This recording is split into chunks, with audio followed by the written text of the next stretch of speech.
Bonjour.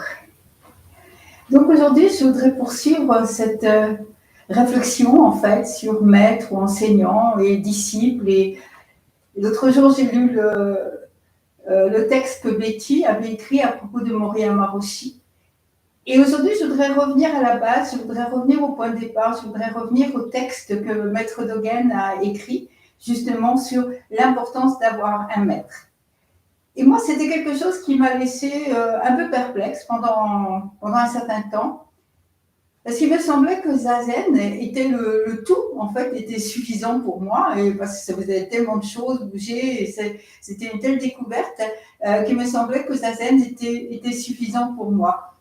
Et en fait, j'ai compris seulement cette nécessité d'avoir un maître quand j'ai rencontré mon propre maître.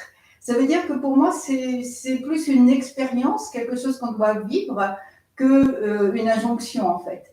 Et oui, c'est comme ça, voilà, tout d'un coup, ah ben voilà, on se trouve devant quelqu'un qui représente, dans ses actes, dans sa façon d'être, dans sa vie, représente, met en œuvre le dharma, et voilà, ça change complètement les perspectives.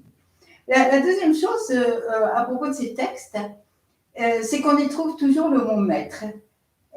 Alors moi, c'est un petit peu ambigu parce que moi, je dis toujours maître Dogen. En ce qui concerne mon propre maître, justement, j'ai tendance à plus dire Moriyama Roshi en utilisant le terme honorifique japonais que le mot maître. Parce que ce mot maître, il m'embête en fait. Je suis un peu, là aussi, je suis perplexe devant. Parce que je pense qu'en Occident, il ne correspond pas à notre culture, il ne correspond pas à notre façon de penser, et que donc il pose un tas de problèmes. Pour ce que j'en ai vu, il y a deux façons de l'aborder par les personnes. Pour certaines personnes, maître, ça devient quelque chose de tellement idéalisé. Alors c'est comme un prince charmant qui va résoudre tous nos problèmes, et on a rencontré un maître, et plus le maître est élevé, et plus on pense que ça va nous faire monter nous aussi. Et c'est comment dire, oui, moi, c'est vrai que je suis un petit peu terre à terre. Quand j'entends les gens, il m'a regardé, et tout de suite j'ai compris, et tout ça et tout ça. Bon, en plus, c'est une expérience que j'ai vécue un petit peu comme ça avec Roshi, mais après, la relation, elle se fait au jour le jour, et elle n'est pas facile, ni pour un côté, ni pour l'autre. Et l'autre côté de ça, de cet idéalisme absolu, eh bien, c'est la critique absolue. Ah, mais c'est un maître, mais je ne sais pas quoi, il a fait ça, il s'est trompé, ou il a oublié, ou elle, ou il. Et ça, c'est pas. Je trouve que les Japonais ont une approche plus pragmatique, vous voyez. Ils voient bien le maître comme un être humain comme les autres, simplement il a quelque chose à nous apporter. Et ils prennent ce quelque chose à nous apporter. Et Maître Dogen dit dans son texte, ne regardez pas quelle personne c'est, ne regardez pas son niveau social, ne regardez pas à quoi il ressemble, etc. Ne regardez pas ses fautes. Alors, bien sûr, ça doit se prendre un petit peu, comment dire, trouver le juste milieu. Voilà, on ne peut pas sursauter chaque fois que quelqu'un qui a une position de maître va oublier quelque chose, et on ne peut pas non plus accepter le fait ce que je dis, ne faites pas ce que je fais, qui n'est pas un point de départ. Mais voilà, donc trouver cette position juste, il me semble qu'elle est difficile quand on utilise le terme de maître. Et c'est pourquoi, autant que possible, j'essaie d'utiliser le mot enseignant ou enseignante. Parce que moi-même, je ne pourrais même pas utiliser, quelles que soient toutes les choses que j'ai reçues de mon école Soto, je ne pourrais même pas penser à utiliser le terme de maître pour moi.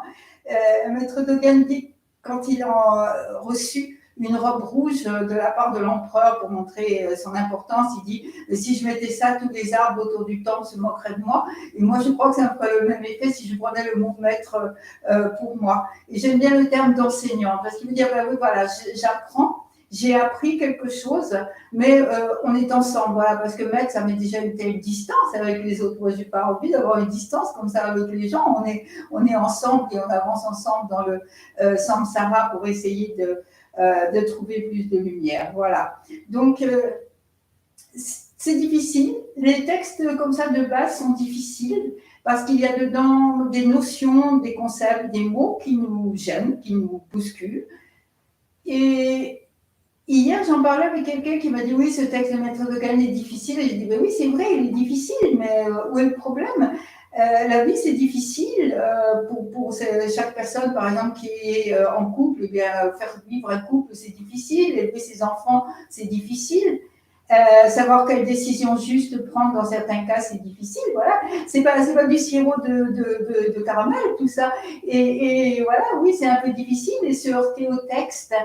Dans ce texte, il y a le mot dévotion, il y a le mot prosternation, ce sont des mots qui sont difficiles pour les Occidentaux. Et peut-être que c'est nécessaire de justement chercher encore, chercher comment on peut le faire sien, chercher ce qui est dit, chercher justement comment nous, on peut le vivre au XXIe siècle en Occident. Voilà le texte de Maître Dogen. L'occasion de s'éveiller à l'esprit de la Bodhi est en général réservée aux êtres humains de ce monde, alors que nous avons eu la chance de naître en ce monde et aussi d'entrer en contact avec l'enseignement du Bouddha. Comment pourrions-nous ne pas être heureux? Écoutez les paroles du Bouddha. Lorsque vous rencontrez un maître, ne vous occupez pas de sa naissance, ne regardez pas son aspect, ne prêtez pas attention à ses erreurs ou à son comportement. Plutôt, en signe de respect pour sa grande sagesse, prosternez-vous devant lui avec gratitude 3 fois par jour, sans jamais lui donner motif de préoccupation. Si les Bouddhas et les patriarches n'avaient pas transmis directement la loi, comment aurait-elle pu arriver jusqu'à nous? Nous devrions être reconnaissants pour chaque phrase, chaque mot de la loi, et plus encore pour le bénéfice qui résulte de l'enseignement suprême, l'œil de la loi authentique. L'expression vraie de notre dévotion ne peut se montrer qu'à travers la vie quotidienne. Cela signifie pratiquer en nous abandonnant nous-mêmes et en donnant de la valeur à chaque jour de notre vie. Le temps vole plus vite qu'une flèche, la vie est plus éphémère qu'une goutte de rosée. Il est impossible de faire revenir, ne fût-ce qu'un seul jour du passé. Vivre sans but, c'est manger le fruit amer du temps, devenir un misérable sac d'os. Même si vous vous êtes laissé aller à l'esclavage de vos sens pendant 100 ans, suivre la pratique du Bouddha ne serait-ce qu'une seule journée vous donnera 100 ans de vie dans ce monde comme dans le prochain. La vie de chaque jour doit être respectée, le corps doit être respecté. C'est à travers notre corps et notre esprit que nous pouvons pratiquer la voie. C'est pourquoi ils doivent être respectés. C'est à travers notre propre pratique qu'apparaît la pratique de tous les Bouddhas et que la grande voie les rejoint. Voilà, ma conclusion, c'est lorsqu'on a la chance d'avoir rencontré un maître authentique, les mots de Maître Dogen prennent vie, ils deviennent réels, on voit l'importance de la dévotion à travers la mise en œuvre du Dharma dans notre vie quotidienne. On voit la joie qu'on peut avoir d'avoir un Dharma vivant, en fait, en quelque sorte, devant nous, même si c'est jamais parfait, parce que tout cela est représenté par des êtres humains. Et on voit comment cet accompagnement, en fait, quelles que soient les circonstances, il va se faire tout au long de notre vie. Et c'est pourquoi la rencontre juste, la transmission juste, c'est toujours Gassho et les prosternations.